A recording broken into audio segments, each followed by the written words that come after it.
What's up, guys? This is me, Vibe, once again coming with another free coaching video. I don't even know how many we've done of this already. It's maybe like 1,000. Feels like we've done a lot. There's lots and lots and lots and lots of content for you guys to see on that YouTube channel. Lots of free coaching videos. Oh my god! Oh my fucking god! Anyways, let's get to it. I'm playing a Masters Zerg today. I've had him play it before. He's a good player. His name is AC. Stay cool. He'll be my Zerg today. I'm actually gonna watch from his perspective. I'm not gonna watch from my perspective. I was the Terran for this game. Normally, I like to have a couple players play via a Terran in Masters League versus another Zerg I have in Masters League that are both in my stream. But I'm a Zerg player myself, so I usually don't really get a lot of Protoss or Terran players to do that. It's always Zerg only. So I off race whenever I can't find anyone, whenever I want to do a certain matchup. So hence the reason why I'm playing the Terran. Anyways, though, talking about this game. 3 hash before, or wait, this is a scout, never mind. I was gonna say, 3 hash before pool is a bit insane. But he does go hatchery, then pool, I like it. If you go 3 hatchery before pool against Terran especially, if they go for Mass Reapers, you honestly just die. You'll be dead. Like, your third will die, your speed will be so late, your drones will all die. It's just not good. The only way you could really stabilize is if the Terran didn't really realize how late your speed was and wasted time killing the third rather than killing your drones. Because the Terran could easily kill your drones and then back off if you somehow made spine crawlers or something and then finish the third off. But anyways, doesn't matter. AC did not go for that. He's actually going for a gasless opening though. This is a little bit greedy. Into a third base. From scouting this though, okay guys. Right now, from scouting this, he saw that there's, oh look, a gas going down. There's not a second gas, and there's only one barracks. I wonder what's going on. Probably not triple Rax Reaper anymore.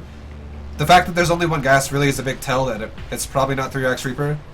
And then the other thing is he finally saw the expansion. He knows I'm playing macro. He knows I'm not all-inning him right now off of something low. I'm playing very standard. Back at his side though, he should be expecting a Reaper to come. So he is making 4 Zergling. I like that. I always recommend to make at least 2. 2 is a bit greedy. I usually make 2 when I play ladder, but it's fucking greedy. 4 to 6 is ideal. A lot of Koreans actually make 6 because they really respect the Reaper. Basically, if the Reaper does damage to you at all, you should make 6 slings. If it doesn't do damage to you, make 2 or 4. It depends how confident you are dealing with the Reaper. And I like that he pushed the Reaper away, but the big rule of the Zergling is you should never run off creep. As soon as the Reaper backs up like this, you should run all the way back behind your mineral line. And if the Reaper comes back, like, into the range of the hatchery, then you chase him off creep again, and when he runs off creep, run all the way back again. You're not gonna kill the Reaper. You should never actually try to kill the Reaper, unless the guy is like AFK, which usually won't happen. The big rule here though is to keep the Reaper from killing your drones, but at the same time not sacrificing your Zerglings. So, yeah, so far, we've seen 1 Reaper out of the Terran. We have a nice, queen spread. We have a queen in the natural in the third, another queen spawning in the main, and another queen spawning in the fourth, or in the third, sorry. I like this. I like 4 queen, 3 base, because you can have 1 queen creep spread, and you have 1 queen then per every hatchery to inject. It's good. I like it. One thing that really needs to happen though is Stay Cool really needs to either get this Overlord further south right now, or move this Overlord around like this, down, around, and up here. He really needs to spot my production. He has no idea what he's up against right now. You should always have an Overlord, one way or another, getting around and looking at the production, because all Terran production, 99 times out of 100, is always at the ramp. Because that's where the tech labs are, that's where the reactors are, they're swapping that shit around. All their shit's always going to be right there. Let's say an Overlord spotted right here, or like poked in right here and looked. He'd see everything I'm doing. But he doesn't know what I'm doing yet. He sees another barracks going down here, so he should assume with how late this barracks is, I've already got a 3rd command center. Because this is pretty late after having this barracks that I'm now throwing another one down. He should know that I'm not going for like this 5 racks all in off of 1 command center expanded. Or 2 CC. Yeah, this barracks is really late. Reaper gets surrounded, that's nice. Now that he has speed, I would love him to move across the map like he's doing right now and try to get in and see what I'm doing in my base. Moving up the ramp, we see Marines and Hellions. Okay, I'm gonna pause it really fast. Now, once again, it would be ideal if an Overlord again was scouting in the base, but since it's not, we have to go with the information we've received so far. And so far, that is a really late barracks, which probably means I have a third command center, or I have some high-tech shit going on in here. And then also on the top of the ramp, we saw 4 Hellions and 4 Marines. And there was only 1 Reaper that harassed me early on as the Zerg player, and that's it. So the Reaper died, and that means that what have these barracks been doing that he does have? It's probably been upgrading like a stim pack upgrade or a combat shield upgrade or something like that, and he's just been producing, like we see, Marines and Hellions as the Terran. So if I'm Zerg and I see this, if I see a lot of Hellions and Marines, the first thing I do, and also especially the fact that there's a Liberator now, I make a Roach Warren. You fucking need a Roach Warren against this. You should almost always make a Roach Warren no matter what against Terran, because you want to be safe. If you don't make a Roach Warren, it's pretty scary. But also this Liberator is, like, if there was 3 Ravagers, this would not be happening. You'd be able to run your Ravagers in here. You might lose one, but you'd kill the Liberator or push it away. This really sucks having your drones not being able to mine. I always recommend you just, basically, around the time you build your 4th Queen, like after your 4th Queen spawns, just build a Roach Warren. That way you don't get screwed. He's building it now, which is pretty late. Yeah, this Liberator is continuing to be annoying. Even if it doesn't really kill anything, it's forcing mineral patches not to be mined, which forces bad saturation from the Zerg. And also, a Roach Warren is, if you see Hellbats ever from the Terran, I fucking love Zergling, Baneling, and Speed Roach. The Speed Roaches deal so well with the Hellbats. And that is actually becoming a common thing. I do play that against that a lot in ladder. And whenever you see Terrans go with Heavy Marine Hellion, or yeah, Heavy Marine Hellion, you can kind of expect Hellbats, and as we see it is Hellbats now, with a medevac. Now, let's pretend this army right here, that with this Zerg, let's pretend like he had 3, I'm just going to pause it and explain this really fast. If he had an early Roach Warren, and let's say he made 3 Ravagers because he wasn't really sure what was going on, let's say he ended up scouting this and he saw, oh look, or he saw like, oh you got a, before this had a reactor, he's like, oh you got a starport. Okay. That could be for a Liberator or that could be for a medevac. Something like that. But let's just say hypothetically he makes 3 Roaches, which don't have to be 3 Ravagers yet. It's just 3 Roaches. And as soon as an Overlord, or he sees a Liberator just straight up in his base, he then goes, alright, morph 3 Ravagers right now out of the 3 Roaches I already have. He could easily then get the fucking Liberator out of his base like 10 seconds later, because then he's... If the Liberator's already here, it'll take about 10 seconds to morph a Ravager, and then he deals with it 10 seconds later. But let's say Liberator passes by this Overlord or something over here, and then he makes 3 Ravagers out of his 3 Roaches and goes, okay, now I know I'm against Liberator, it's coming. And by the time Liberator comes all the way across and like sets up a siege mode, the Ravagers are already waiting and they're ready to then deal with it. If he picks it off, awesome. He doesn't have to lose mining time where he pulls drones off the middle line that sit here. Doesn't lose any drones over here. Gets to fully saturate super fast. And on top of that, he then would have a better economy going into this mid game. And as soon as he sees, oh, you have Hellbats and Marines. Well, I already have 3 Ravagers. I'm just gonna make like 10 more Roaches. You don't gotta make mass Roach if you want to go for a Mutiling Bane style. But if you go up to like a number between 10 to 16 Roaches, you can deal with Hellbats so fucking fast. Like if you had 10 Roaches in this fight, 10 Roaches, if they all shoot the same Hellbat, will one-shot a Hellbat together.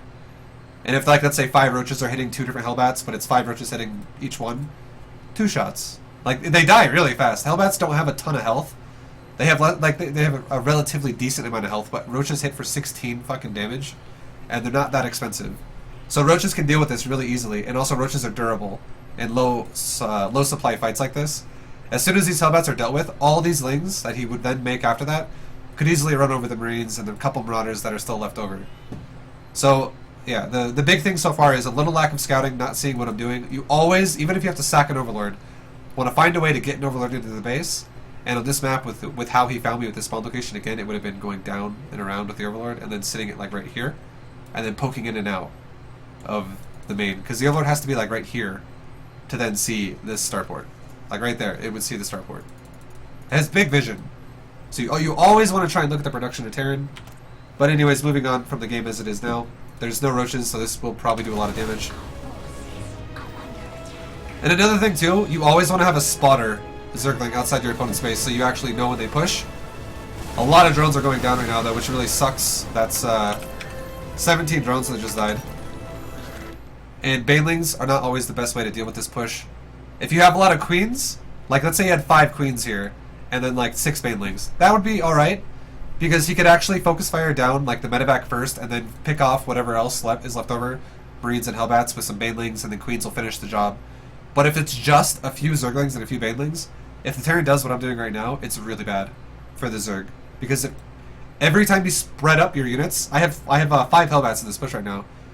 These banelings, it'll take, to kill 1 Hellbat, it'll take, it's 35 damage, Hellbat has 135 health. That's going to be 4 banelings. 4 banelings per Hellbat.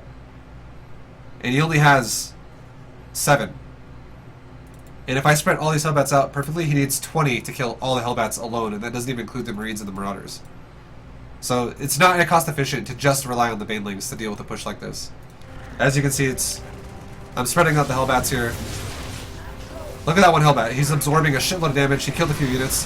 The second Hellbat goes down, and at this point, all the banelings are pretty much gone. There's still 2 more Hellbats in the mineral line, just wreaking havoc.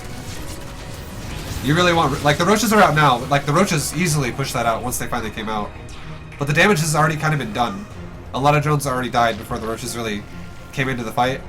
And on top of that, you got this Liberator over here that's just being, this is still the same Liberator from the very beginning. It's still being super fucking annoying. The Ravagers, if these Ravagers were much earlier, this Liberator wouldn't even be a problem right now. And now if you look at the income tab, we actually have Terran ahead of Workers of the Zerg at this point because of the damage that's been done. You really never want to be, like, if you're in a position like that with Terran and it's a macro game, you're both on 3 base, you've honestly kind of already lost the game. Because you put yourself in such a hard position at that point. Because if we look at it, Terran's going on a 4th, Terran's got a 3rd already down, Terran has mules, so if you're on equal economy with Terran, the Terran's going to just crush you in terms of resource income. Like, look at that, I'm already winning by 400 to 500 minerals per rotation here because of mules. So you don't ever want to be in a position where you're tied in Workers with Terran really that much. It's not that good for you. Now I like the addition of some Roaches and Ravagers here, but we did have an investment already into... I also do like the fact that he's getting Roach speed. It's good. And again, this game was kind of decided from the beginning. It's all about scouting. And reacting properly to what you scout. But from this point, what I would like for Stay Cool to be doing, he already has enough Roaches, he has enough Ravagers. I don't really think he needs more Ravagers in all honesty. Instead, what I think he should do is spend his gas on Mutiling Bane. Like, he has enough Roaches that he needs to deal with the Hellbats. He needs to just now, he was already investing into going into Mutiling Bane. He's still getting Baneling speed, he has the Spire already done. He just needs to now just add on the Mutas, add on the Lings, add on the Banelings, and just retain his Roach count as best he can. These extra Ravagers are kind of not needed. You really only need 3 Ravagers against Terran if you're going to go for Mutiling Baneling style at most. These Widow Mines doing some damage. Really, it's just like all about harass. Like, dealing with the harass is kind of the goal here. And now again, this same Liberator is continuing to be annoying as shit for Zerg. It's still alive. It's barely fucking alive, but it's still alive, and now it's set up a Liberation Zone. And it's going to kill maybe like 1 or 2 units before it dies. So it's still getting even more cost efficiency out of it. Like a Ravager just went down to Liberator. A Roach just went down. Another Ravager just got shot again. That Liberator got like 4 shots off before it died. And now he can't really control the ramp anymore because that Liberator and the Stim-packed units pushed it back well enough to where now all these drones are once again dying. And now you got a situation again where you're behind in economy. And this army is still not even dead. This army didn't have a lot of Marines. It had, you know, a decent amount, but not a ton. This army's got, I don't even think any of the Marines died, but this army has right now 6 Marines. If there were like 8 to 10 Mitas out, that could easily overpower this amount of Marines and then kill the medevacs and, you know, push back. But again, overall, it's really hard for the Zerg to establish an army like that because he took so much damage early on. Let's look at the worker count. Kill. 49 drones have died. When you see that many drones that have died in a game, you know that your scouting was not optimal that game. So once again, with the Overlord, that whole thing I was talking about, you have, no matter what map it is, always, always, always try to get into the production with an Overlord and see what the fuck you're up against. Because if you don't know what you're up against, and the player has at least a decent harass, micro, and good multitasking macro behind it, this kind of shit will happen to you. You have to always scout. You can't play blind. But the best universal build order, in my opinion, for Zerg is to go for a Roach Warren along with speed early. Take a Roach Warren at like 35 supply, so you have the accessibility to Roaches and Ravagers if you need them. But, yeah, even more drones have died. Holy shit. So, you know, army's been cleaned up, but it wasn't actually killed, it's just, it flew away. It's still, there's still an annoying amount of units in here with 3 medevacs ready to heal them. And now there's another push coming. This is how a lot of Terrans will play. So I don't, this move out is a bit overzealous. I feel like, you know, at this point in the game, you're probably thinking, oh, I'm kind of fucked. I gotta, you know, maybe counterattack and kill some SCVs or I'm dead. Because if I just stay here and defend, I'm screwed anyways. It is pretty over. But it's all about scouting. And now on top of this, with this little fight, there's another drop. It's being annoying again. You really can't catch a break here when you're this far behind. And then, you know, you already know that the Terran's just going to constantly just flood production non-stop on you. So it's a really shitty position to be in.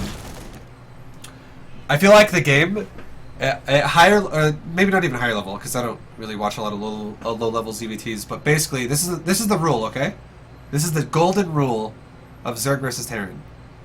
The game does not get decided when one player, you know, pushes out and wins the fight of another player in the middle of the map, or like, you know, one army dies, the other one doesn't die. That has something to do with it, but that is not honestly what decides the game. What decides the game for Zerg versus Terran is which player can get up to fully saturated 3 base faster than the other. Zerg is supposed to win that race every time, but if the Terran, you know, goes for a harassive style build like Liberators and Hellbats and fucking Medevacs and drops, and all the shit that's going to harass you, Mass Reapers, whatever.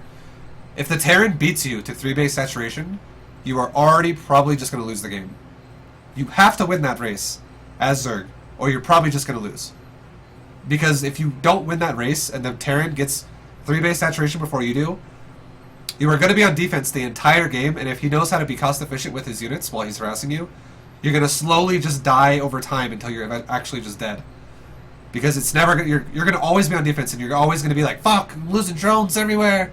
I can't stop losing everything. I'm trying to replace everything I lose, and then the Terran's army just gets bigger and bigger and bigger with every push that he does, and eventually I die. Well, it's because you're not saturating your bases well enough, and there's 2 parts that go with saturating your bases well enough. One part is obviously macro, not supply blocking yourself, making drones, making, you know, just keeping those injects going, that kind of shit. That's part 1. That's step 1, is proper macro. And step 2, against a good Terran, is scouting what their opening is and making a well-rounded defense against it. So if you scout a Terran goes for 1-1-1, like if we look back at the replay, right... this is a little too early. I need to go to like 3 minutes. So if you scout the Terran, and you see this right here, come on. Let's say Overlord right now just fucking flies into the main and goes, boop. Oh, I see a barracks with a tech lab. I see a factory with a reactor. And I see a starport with a fucking... a starport is building. Immediately, as Zerg, what I'm thinking is, okay, the possibility of a really, really, really fast stim pack timing is a real thing. He could have stim pack pretty fucking fast. There's a good chance I might get attacked by stim pack. Now with a reactor factory, that is either one of 2 things. It's Hellbats, or sorry, it doesn't have to be Hellbats. It's Hellions, or it's Widow Mines. You can't make any other unit. You can't make Cyclones, you can't make Thors, you can't make tanks off of a reactor. So it's either Hellions or Widow Mines. Now, with the same Overlord, I would be poking in, like I would have maybe like a 3rd Overlord here. Like your first Overlord is way the fuck over here. The second Overlord should have gone around and down and up and saw this, and a 3rd Overlord should have come over here and like sat on the other side still. And these 2 Overlords now, not only did you see what he's doing, but you can analyze things like, Alright, this Overlord not only sees what buildings he has and what he has on here, but I see he doesn't have a gas here, and I see he doesn't have a gas here, with an Overlord like here, and the one you just scouted in the main with. That kind of, for me, as a player, would rule out the possibility of Widow Mines. Because if he's going to invest into an upgrade with Stimpack, he's investing into a high tech really fast, he's going into a starport right away, he's only doing this off of 2 gases. You can't really pump out Mass Widow Mine and like Liberators and Medivacs and Stimpack off of 2 gas. It's too much off of 2 gas. So already immediately I would be thinking, okay, it's going to be Hellions, and it's probably going to be Stimpack, and this is either going to be Medivac or Liberator coming out. Because if he only has 2 gases. He's not going like Mech or something. And then from that, you know, that's what you've seen so far. What I would do with this is I would go, okay, I need to get a relatively decently timed Baneling Nest. I need to get a Roach Run, relatively timed, you know, to have the possibility of Ravagers out by the time a potential Liberator could come out, which would mean like around 35 supply. I would throw down a Roach Run. As soon as I start a layer, then, with my next 50 gas, I would start a Baneling Nest. And then I would keep scouting with, like, let's say 8 Speedlings or 10 Speedlings around the map, being like, is he pushing? Is he not pushing? What's he doing? Are Hellions coming around the map? What's going on? And that's how I would defend it. And then I would just, you know, continue to drone up a little bit. And then I would do a follow-up scout, like, at 4.5 minutes or 5 minutes and be like, are you taking a third? Are you taking, like, 5 more barracks? If I were to see, like, 5 more barracks before a third, I would then be like, alright, fuck fully saturating my third base. I'm going to make, like, a few Roaches, I'm going to make a lot of Lings and a lot of Banes, and I'm probably going to make a few more Queens, because my Mutas aren't going to be out anytime soon. And I want something to deal with the Medivacs, other than Ravagers, because if he moves a Medivac, Ravager won't kill it. But let's say, so that's what I would do if he was going for, like, 5 racks right away behind 1-1-1. But now let's say I scout a third, which is actually what ended up happening this game. If I scout this right here, if I go, okay, Terrans got a third base, I would go, okay, well, 3 Ravagers sounds pretty good to me, because then I can deal with, you know, the potential Liberator, what's coming out. Or, like, 3 Ravagers or Roaches or whatever can also help deal with little tiny Medivac pushes of Harass, all that kind of shit. But I would have, like, again, I would still have a relatively early time Baneling Nest, because it's still, in this type of build that you see right here with the add-ons, the threat of Stimpack with fast drop is a possibility. The threat of lots of either Marauders and Hellions is a possibility. The threat of the Marines and Hellions is a possibility. Like, all these things are a possibility, but it's not going to be a lot. It's just a little tiny harass, because it's only 1 building of each. He doesn't have 5 racks right now. It's not going to be a massive army. It's just going to be a little poke, is all it is. So as long as I have enough to defend a poke, which is 3 Roaches and like 20 Zerglings, after I've made some... I would make like 10 Zerglings early, and then like maybe fully saturate my natural, and then... like, it's okay, so a lot of people... I'm probably losing a lot of people right now. I would go for like a Zerg. This would be like my build this game, to deal with what I'm seeing. I would go for like a 17 hatch, take a pull, take a gas, take a third. I would fully saturate 1 base. I would probably saturate my second base up to like 10 drones, or like 12 drones. Around this time, my speed would be like 65 seconds out of 79. I then would make about 10 larvae of Zerglings, beyond like the 4 early on Zerglings that I made. So I'd go up to like somewhere around 20 Zerglings-ish. Some might have died already to a Reaper. But I would go up to like 20 Lings, okay? And behind that, then I would make 3 Roaches. And then behind that, I would be ready to make Banelings and be ready to make Ravagers. And I would be scouting with my Lings and Overlords to see if I need them or not. And I would be droning behind that. And I would be really quickly trying to go up to 3 base saturation as fast as fucking possible. And then from that point on, when you're 3 base saturation, it unlocks the game to a whole new type of game for you. You have great production at that point. You can go into Aspire, go into a 4th base. You can go to Roach Ravager if you wanted to. You can go fucking Infestors with Roaches. Whatever. Whatever you want to do, all of that shit opens up for you to realistically max out really fast while doing something like that.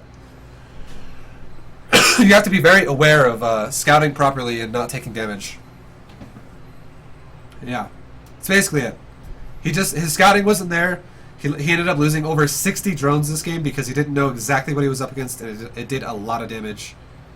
And that already decided the game from there. It doesn't even matter. Oh, he's dying to Marine Marauder. It doesn't fucking matter what he's dying to. He could be dying to 10 Banshees. The damage has already been done to his economy, and he's already lost the game, even if it continues from here. 99 times out of 100. The only way the Zerg comes back is if he plays this fucking miracle game and the Terran makes a lot of mistakes. Only way he comes back. And that would require, like, Infestor, Lurker, some shit like that. But it's realistically, you should just look at it as, like, if I fuck up my drones and I lose a lot to harass, I've probably already lost this game. Because I didn't scout properly and I didn't actually react appropriately to what was coming. Alright, so that's going to be it, guys. I hope you guys enjoyed it. I tried to give you guys some knowledge there, Zerg vs. Terran. I want to do more Zerg vs. Terran and more Zerg vs. Protoss, because I feel like there's a lot to talk about in those matchups, but, yeah. We'll see. I'll try to get more of them. So thanks for watching, guys. See you next video. Bye! Okay.